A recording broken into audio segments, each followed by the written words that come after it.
네, 오늘 우리에게 주신 하나님 말씀은 예레미야 20장 3절 말씀입니다.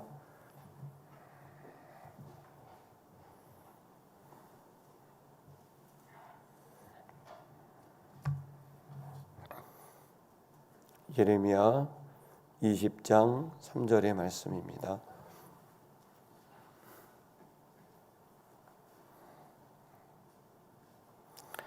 우리 다 같이 한 목소리로 봉독하겠습니다. 여호와께 노래하라. 잘못 나와 있는 것 같은데, 제가 잘못 전달을 한 것 같아요.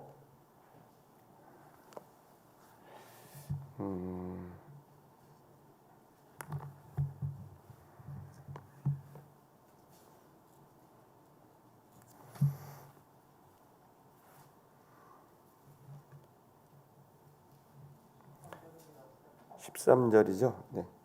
예레미야 20장 13절. 여러분 가지고 계신 성경으로 봉독하겠습니다. 시작. 여호와께 노래하라. 너희는 여호와를 찬양하라. 가난한 자의 생명을 행악자의 손에서 구원하셨음이니라. 아멘. 그 이스라엘 백성은 그 솔로몬이라는 또 다윗이라는 그 아주 역대 최고의 왕으로 인해서 그 전무후무한 그 위대한 시대를 보냅니다. 그런데 이처럼 융성했던 이 나라가 급속하게 솔로몬의 그 후반기, 인생의 후반기에서 갑자기 막 무너지게 되는데요. 그 이유는 어제 봤듯이 우상 숭배입니다. 솔로몬이 여호와를 버린 건 아니에요. 여호와를 계속 불렀고 또 여호와의 성전에서 예배도 드렸고 제물도 드렸지만, 그러나 그의 왕궁은 그 우상의 소굴이 된 거예요. 성전은 여호와를 예배하는 곳으로 가득 찼고 왕궁은 우상으로 가득 찬 거니까 이 신앙의 이중성, 이것 때문에 그냥 급속하게 망한 겁니다. 그것으로 인해서 솔로몬이 이제 하나님의 부름을 받아 이제 세상을 뜨게 되자 그 남북 왕국으로 분열이 되어 버립니다. 그래서 북이스라엘은 또 남유다는 이제 갈라지게 되다가 결국에는 북이스라엘은 아수르, 이제 아시리아죠. 이제 아수르의 포로가 되고, 또 남유다는 갈릴리 갈대아 군대인데, 이 갈대아 군대는 이제 바벨론에게 이제 무너지게 됩니다. 여러분 그 고대 사회에는 그 계멸 전법이라는 그 법이 있어요. 그 계멸 전법이 뭐냐면, 내가 만약에 전쟁을 해서 그 나라를 이기게 되잖아요. 그러면 싹 다 죽이는 거예요. 그래서 절대로 다시 한번 이 나라가, 이 족속이 반기를 들지 못하도록 계멸전법이라 그래서 무조건 다 죽여요. 싹 잡아서. 심지어는 거기에 있는 뭐 남녀노소 할 것 없이, 소나 양과 낙이나 할 것 없이 다 죽여요. 그 흔적 자체를 없애는 거예요. 이제 그게 이제 후대로 가면서 이제 어떻게 되냐면, 군인들, 이제 좀 힘센 녀석들은 다 죽이고, 또 나머지 좀 똑똑하고 이런 사람들은 노예로 만들어요. 그래서 지금 이제 북이스라엘도 남유다도 엄청나게 죽어요. 그리고 그 중에서 똑똑한 소년들, 또 그 다음에 이제 상류층 자제들, 이런 사람들, 또 혹은 왕족 중, 또 제사장 중 일부만을 남기고 그 사람들을 보란 듯이 자기네 나라의 문명을 완전히 그들에게 이제 주기 위해서 노예로 잡아갔고요. 뭐 그들이 참혹한 그 시간을 보내게 됩니다. 이스라엘에서는 뭐 엄청난 그 성공을 거두었지만, 이제 아시리아에 가서는 그리고 또 바벨론에 가서는 그들의 그 포로 생활은 한마디로 비극인 겁니다. 여러분 이제 어마어마한 영광스러운 게 급하강해서 비극의 참혹한 현실로 가게 되는 거죠. 그런데 이제 이 바벨로니아에 가서 이들이 참혹한 시간을 보냈지만, 그러나 그 70년 동안 그 시간을 보내게 되는데요. 그 70년이라는 시간이 표면적으로는 정말 비극이지만 영적으로 보면 이 사람들이 다시 한번 그 불순물을 제거하고 하나님의 영광을 담을 수 있는 그러한 그 민족으로, 그러한 공동체로 거듭나는 터닝 포인트가 됩니다. 참 이건 역설적이죠. 참혹한 현실로 떨어졌지만, 밑바닥으로 떨어졌지만, 이게 오히려 이 실패가 그 하나님의 영광을 담을 수 있는 그러한 그 이제 공동체로 설 수 있는 기회가 됐다는 거죠. 그들은 민족 정신이 다시 살아났고, 그들의 신앙은 유일신 신앙, 오직 여호와만 섬기겠다는 이 유일신 신앙은 내재화가 됐고, 무엇보다도 그들은 말씀 공동체, 예배 공동체로 거듭났습니다. 그래서 소수의 사람만 남았지만 그 소수의 사람들이 새로운 나라를 출발할 수 있는 아주 놀라운 기회가 된 거죠. 여러분, 우리가 이런 역사를 보면 이런 혹독한 그런 고통의 시간, 인생의 밑바닥의 시간, 견디기 어려운 상황에 놓여져 있는, 지금도 그런 상황에 놓여져 있는 사람들이 많을 겁니다. 한마디로 죽음의 골짜기, 이 죽음의 시간이 우리에게 닥칠 때는 그야말로 앞이 보이지 않고 소망이 보이지 않고 무기력증에 빠지거나, 아니면 그 좌절함에 빠지거나, 아니면 분노해서 그렇게 자기의 삶을 스스로 갉아먹는 실수를 하거나, 여러분, 그런데 이 죽음의 시간, 이스라엘 백성이 이제 죽음의 시간을 보냈지만 오히려 그것은 생명의 시간으로 바꿔지게 됩니다. 내일 여러분과 이제 말씀을 나누겠지만 기가 막힌 회복이 이제 기다리고 있는 거죠. 그러나 그 당시 70년의 이 포로 생활을 하는 그 당시의 사람들에게는 이런 역사가 기다리고 있을 거라고는 이제 상상할 수 없었죠. 근데 이들이 어떻게 했길래, 무엇을 했길래 이 참혹한 현실을 오히려 아주 놀라운 에너지로, 그 힘으로 전환할 수 있었을까요? 그 이유가 뭘까요? 그 70년 동안 있었던 당시의 선지자들, 그 글들을 읽어보면 놀랍습니다. 그들이 하나님을 붙잡고 목숨을 걸고 예배를 드리고, 그 목숨을 걸고 드린 그 예배들 속에 민족의 이런 신앙과 정신이 놀랍게 배양이 된 거예요. 그들은 예배를 목숨보다 귀하게 여긴 겁니다. 오늘 여러분이 읽으셨던 본문의 말씀 있잖아요. 예레미야는 눈물의 선지자입니다. 왜 눈물의 선지자죠? 네, 이스라엘 백성이 이 참혹한 현실을 당하는 걸 볼 수가 없어서 날마다 울었다 그래요. 그의 글을 읽으면 슬픔이 배어져 있어요. 예레미야 애가를 보면 그야말로 애통하는 노래다라는 걸 이제 느끼게 되죠. 자, 여러분, 이 죽음의 시간과 같은 이 시간이 어떻게 이렇게 놀라운 회복의 시간으로 바뀌게 됐는가? 그건 여러분, 그 참혹한 현실 속에 예레미야가 외치게 되는 거죠. 뭐라고 외칩니까? 여호와께 노래해라.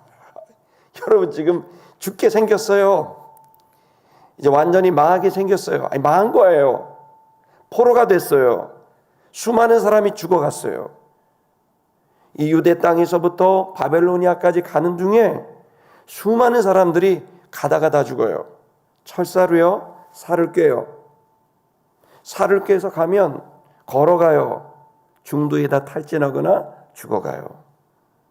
그 참혹한 현실 속에 걸어가다가 소수의 남은 장로들, 소수의 제사장들, 소수의 선지자들, 소수의 백성만 남은 거예요. 처참한 거죠. 근데 그들을 향해서 예레미야가, 하나님께서 예레미야를 통해 말하는 거예요. 너희가 죽고 싶은, 죽은 것 같은 시간이 있느냐? 노래해라. 너희는 여호와를 찬양해라. 가난한 자의 생명을 행악자의 손에서 구원하셨음이니라. 이 말이 맞진 않아요. 왜냐하면 지금 행악자의 손에서 구원하신 게 아니고, 행악자는 여전히 너무나 강력하게 말이죠, 힘들게 만들고 있단 말이에요. 그런데 예레미야를 통해서 하나님께서 주신 건 그걸 믿음으로 취하라는 거예요. 구원이 오기를 원하느냐? 구원이 온 다음에 노래하고 찬양하는 게 아니라 구원이 올 것을 믿고 노래하고 찬양해라 그런 거예요. 여러분 믿음의 원리입니다. 구원이 오고 나에게 회복이 오고 역사가 일어나고 난 다음에 그 다음 노래하고 찬양하는 거, 그거 그래도 좋은 거긴 하지만 아주 좋은 신앙 아닙니다. 성경에서 이 참혹한 현실을 이길 수 있는 방법을 너무나 놀랍게 역설적으로 말합니다. 믿음으로 구원을 취하라는 거예요. 현실은 구원이 아니에요. 현실은 너무나 좀 힘들고 어려워요. 그런데 여러분, 어렵고 힘든 여러분, 그래서 포기하고 싶고 끝내고 싶고 숨고 싶고, 여러분, 그런 여러분에게 권합니다. 여러분의 죽음의 시간이 생명의 시간으로 바뀔 수 있는 방법이 여기 있습니다. 믿음으로 구원을 취하세요. 그걸 믿음으로 감사하며 노래하며 찬양하는 것이 있다면 여러분 그것으로 인하여 여러분의 놀라운 구원이 임하게 될 것을 선포합니다. 예수님께서 죽은 나사로를 살릴 때에도 똑같은 이야기를 그의 여동생들에게 했습니다. 너희가 내 말을 믿으면 하나님의 영광을 보리라 하지 아니하였느냐. 우리는 영광이 일어나야 그래야 영광스러운 일이 일어나야 그래야 믿어요. 근데 여러분, 영광스러운 일이 일어났기 때문에 믿는 건 다 믿어요. 우리에게 중요한 건 영광스러운 일이 일어나기 전에 영광스러운 일이 일어날 걸 믿는 거죠. 그러면 하나님의 영광을 보리라 하지 아니하였느냐. 이 원리와 진리와 똑같아요. 여러분, 이스라엘 백성들이 그렇게 비참한 현실 속에 있을 때 눈물의 선지자는 찬양하고 노래하라고 말합니다. 어떻게 찬양하며 노래할까요? 여러분, 시편 150편 6절을 좀 읽어보겠습니다. 시편 150편 6절 다 같이 읽을게요. 시작. 호흡이 있는 자마다 여호와를 찬양할지어다. 할렐루야. 150편은 시편의 마지막 성경입니다. 거기에 뭐라고 되어 있냐면 조건, 찬양해야 될 조건이 뭐예요? 숨만 붙어 있으면 찬양해라. 할렐루야. 여기 호흡이 있는 자마다, 그 말이 뭐예요? 너 호흡 지금 숨 붙어 있니? 그러면 그것으로 인하여 찬양할 수 있어. 살아있잖아. 죽었다는 건 기회가 없지만 살아있다는 건 기회가 있는 거야. 살아있어? 호흡 붙어 있어? 그러면 그것만으로도 찬양해라. 그게 시편의 결론이에요. 그것이 다윗이 겪었던 신앙의 고백이고 수많은 믿음의 사람들이 겪었던 신앙의 고백입니다. 여기 할렐루야 그러면서 시편이 마감됩니다. 할렐루야가 뭐죠? 할렐루야는요, 여호와를 찬양하라 이런 뜻입니다.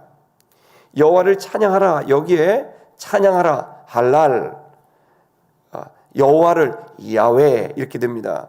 할렐루야, 그거는 찬양하라 야훼를 이런 말입니다. 이렇게 하라는 건데, 할랄이 뭐죠? 그것은 명백해지다, 자랑하다, 칭찬하다, 감격하다 이런 말입니다. 이건 감정적으로 내 마음에 올라오는 이걸 표현하라는 거예요. 명확하게 표현하라 라고 하는 겁니다. 이건 긍정적인 감정이에요. 이게 이것은 마치 사람과 사람이 아주 사랑하는 연인이 좋은 감정을 갖고 있을 때, 여러분 좋은 감정 있으면 어떻게 해야 될까요? 속에 꾹꾹 담아놓고 표현하지 않으면 그 사랑이 열매를 맺기 어렵겠죠. 여러분 연애하신 지 하도 오래돼서 지금 이 얘기가 무슨 말인지 모르시겠죠? 네, 사랑은 표현하는 거죠. 내가 감사한 일이 생기면 표현하는 거죠. 너무 감사. 어제도 이제 우리 원로 목사님이 저희들 목회자들 소고기 사주셨거든요. 되게 비싼 생고기 사주셨어요. 먹을 때 감사하죠. 감사합니다. 표현하는 거죠. 자, 여러분, 내가 선생님이 있으면 5월에 카네이션 달아드리면서 감사합니다. 이렇게 하죠. 여러분, 표현하는 거예요. 우리에게 어떤 표현이야? 감정이 일어나면 그걸 표현하면서 이 가슴 벅찬 이 마음을 표현하는 거죠. 흥분된 상태이죠. 흥분이 되는 거예요. 세트미션교회 여러분, 여러분들에게 일어나는 감정적인 동요를, 특히 하나님에 대한 동요를 감사한 마음이 생기면 할렐루야 표현하기를 바랍니다. 그냥 속에 담아두지 마세요. 저는 여러분들이 이 할렐루야를 외치면서 비록 내가 포로 생활같이 끌려다녀도 여러분, 하나님이 나와 함께 하시고 날 살리셨다면 구원이 내 앞에 기다리고 있어 라고 하면서 할렐루야 주님을 찬양할 수 있길 주의 이름으로 축복합니다. 두 번째, 여러분, 이스라엘 백성들은 어떻게 찬양했나요? 손을 높이 들고 찬양했습니다. 시편 88편 9절 다 같이 읽겠습니다. 시작. 곤란으로 말미암아 내 눈이 쇠하였나이다. 여호와여, 내가 매일 주를 부르며 주를 향하여 나의 두 손을 들었나이다. 아멘. 여러분, 찬양하려면요, 두 손 들고 찬양해야 돼요. 특별히 두 손을 들었다는 것은 여기도 나와 있지만 두 손 들어 찬양합니다, 손을 높이 들고 찬양합니다, 이런 구절 앞에 보면 반드시 곤란한 상황, 어려운 상황, 마음이 위축된 상황이 꼭 나옵니다. 여기 본문에도 곤란으로 말미암아 마음이 어려워요. 내 눈이 쇠하였나이다. 눈이 안 보일 정도로 스트레스 받은 거예요. 이 눈이 안 보일 정도로 스트레스를 받을 정도로 이 사람의 마음이 어려운데 이때 어떡합니까? 이 시편 기자는 뭐라냐면 이렇게 마음이 곤란하고 눈이 안 보일 때 내가 두 손을 주께 들었나이다. 이게 무슨 말이죠? 이 손을 들었다라고 하는 거를 야다 찬양이라 그러는데, 이 손을 높이 들고 손을 두 손을 들고 이거는 성경에 가득 차 있어요. 지금도 이스라엘에 가면은 제가 그 이스라엘 사람들 예배하는데 몇 번 가봤는데 손 들고 찬양해요. 이유는 뭐냐면 내 이 손을 들었다는 건 내 삶을 주님께 올려드립니다 라고 하면서 높이 들었다는 건 하나님께 내가 가까이 드렸다는 거예요. 즉 이것은 믿음의 행위예요. 하나님께는 찬양이고, 이게 마귀에게도 손을 들거든요. 마귀에게는 공격이고, 그래서 여러분, 찬양이요 또 하나님께 올려드린 마음을 주님께 올려드렸다라는 거예요. 그래서 여러분, 손 들고 찬양할 때는요, 내 마음이 어려울 때 위축돼요. 입술이 안 열려요. 노래도 안 나와요. 그러면 여러분 안 돼요. 그때 곤란할 때 오히려 벌떡 일어나서 두 손을 높게 들고 찬양하게 됐을 때 영적인 돌파가 일어나는 거예요. 영적인 변화가 생기는 거예요. 여러분, 우리가 환경에 따라 여러분 계속 움츠림의 신앙생활을 합니까? 지금 뭐 치료해야 될 돈이 필요합니다. 해야 될 무슨 일이 필요합니다. 그때마다 마음이 막 위축되고 어려울 때 여러분 그렇게 예배 드리시면 안 됩니다. 그런 현실이 오히려 바뀌게 될 수 있는 방법은 지혜를 얻으셔야 됩니다. 손을 높게 들고 주님, 제 삶을 주님께 드립니다. 제 마음을 주님께 드립니다. 이러한 상황 속에서도 당신은 찬양받기에 합당한 분이십니다 라고 하면서 손을 주님께 높이 드는 거. 여러분, 가끔 제가 일어나서 두 손을 높게 들고 찬양합니다. 그 얘기는 우리 목사님 이제 은혜를 많이 받으시는구나 그렇게 생각할지 모르는데, 반대로 생각하시면 됩니다. 굉장히 지금 예배를 간절히 드리고 싶으신 거구나. 여러분, 영적인 돌파는 손을 높게 들고 주님께 찬양하고 주님께 기도하는 겁니다. 옛날 부흥강사 목사님들이 꼭 설교 끝나면 두 손 높게 들고 기도하십시다 라고 하죠. 굉장히 성경적인 거예요. 여러분의 마음을 바꿀 수 있는 방법은 찬양인데 그냥 노래 불러갖고 안 돼요. 두 손을 높게 들고 주님께 찬양할 수 있기를 축복합니다. 내 마음을 주님께 올려드릴 수 있기를 축복합니다. 그리고 여러분 또 어떻게 찬양해야 될까요? 시편 103편 1절을 보겠습니다. 103편 1절 다 같이 읽겠습니다. 내 영혼아 여호와를 송축하라. 내 속에 있는 것들아 다 그의 거룩한 이름을 송축하라. 2절 내 영혼아 여호와를 송축하며 그의 모든 은택을 잊지 말지어다. 아멘. 여기 송축한다, 찬양한다는 말인데, 이 말은 무슨 말이냐면 이건 발라크라는 말입니다. 이것은 하나님께 무릎을 꿇는다 이런 말이에요. 또 사람들에게는 축복한다 이런 말이죠. 하나님에게는 무릎 꿇고 하나님을 송축한다. 여러분, 하나님을 자랑하고 하나님을 칭찬하고 하나님을 높이는데, 하나님이 높아지려면 내가 낮아져야겠죠. 그래서 무릎을 꿇는다라는 말에서 나온 말이에요. 그리고 이것이 무릎을 꿇는다는 말은 사람에게는 축복한다는 말이 되고 하나님에게는 송축한다 이런 말이 되는 거예요. 그래서 여러분이 송축하며 찬양하는 것은 무릎을 꿇는 거예요. 그것은 여기서 나와 있는 것처럼 그의 모든 은택을 잊지 말지어다.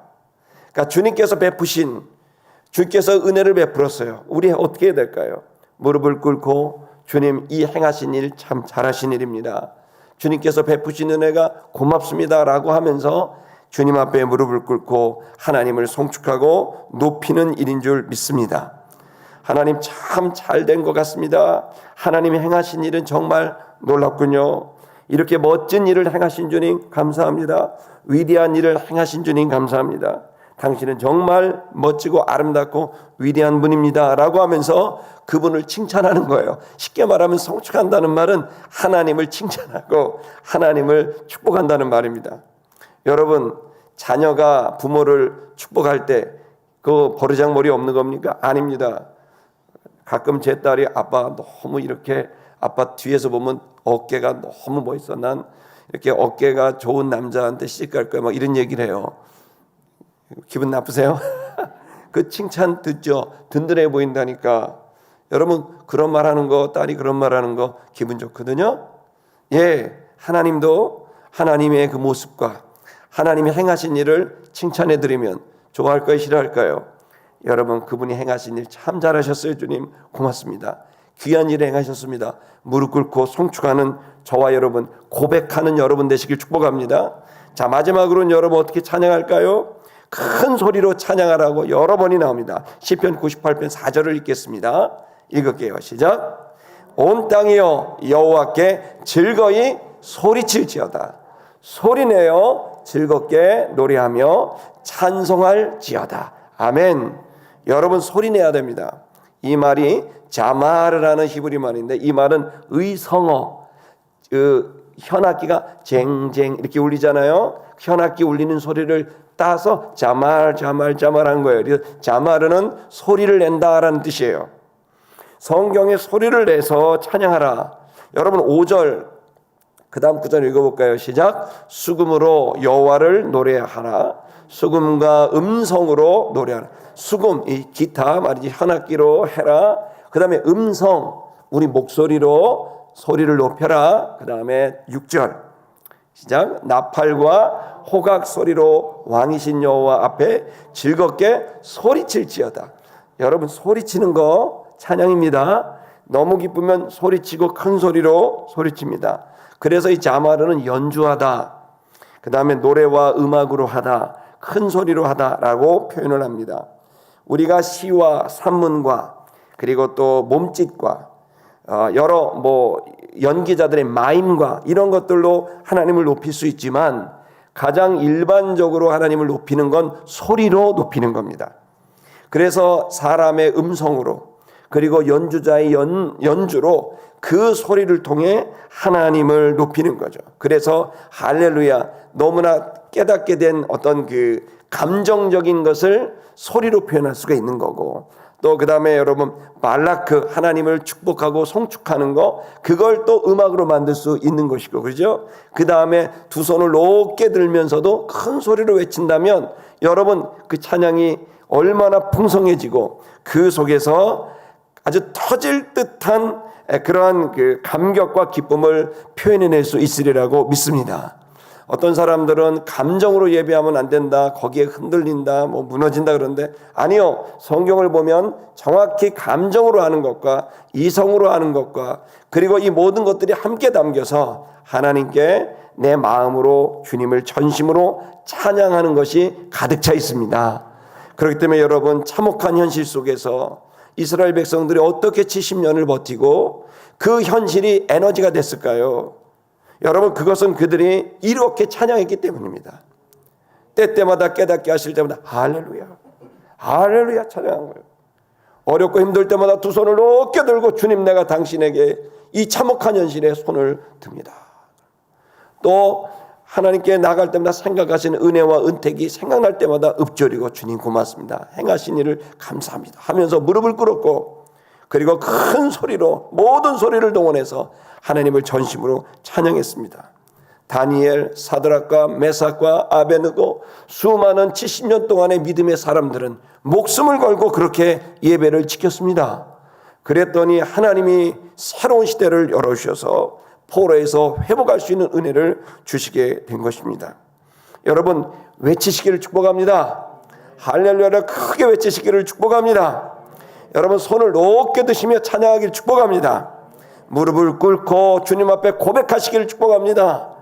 여러분 있는 악기를 다 동원해서 큰 소리로 찬양하게 되면 여러분, 그 찬양의 고백이 곧 사건이 되고 역사가 돼서 여러분의 삶에 엄청난 죽음의 시간이 생명의 시간으로 바뀌는 은혜가 있게 될 것을 선포합니다.